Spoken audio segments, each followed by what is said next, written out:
కూటమి ప్రభుత్వం అధికారంలోకి వచ్చి ఏడాది అవుతుంది. ఏడాది పాలనపై ఒక సీనియర్ జర్నలిస్ట్ రాసిన కథనాన్ని ఈ ఏడాది పాలనలో ఏం జరిగింది అనే దానిపై ఒక్కసారి తెలుసుకుందాం. చంద్రబాబు అనే 4 అక్షరాలకు అర్థము, తాత్పర్యము, నిర్వచనము అన్నీ కూడా అభివృద్ధేనని ఎల్లో మీడియా మనకు ఎప్పటి నుంచో నేర్పిస్తున్నది.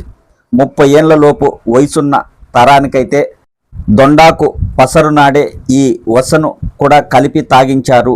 అటువంటి 2 కాళ్ళ మీద నడిచే అభివృద్ధి 4వసారి కుర్చీ ఎక్కి సంవత్సర కాలం పూర్తవుతున్నది.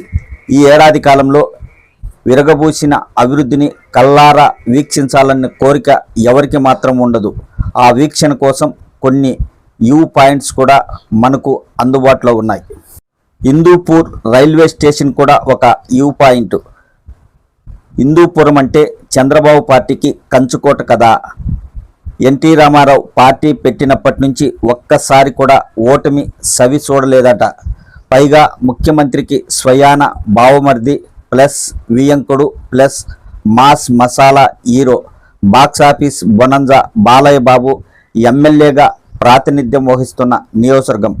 ఇంత బిల్డప్ ఉన్న చోట అభివృద్ధి దద్దరిల్లకుండా ఉంటుందా?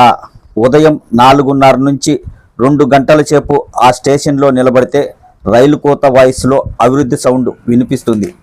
బెంగళూరు నగరంలోని ఇళ్లల్లో పాచి పనులు చేసేందుకు, వీధుల్లో మూటలు మోసేందుకు, ఇంకా ఇతర పనుల కోసం దాదాపు 3000 మంది దాకా రోజు అక్కడ ప్యాసింజర్ బండ్లెక్కి వెళ్తున్నారు.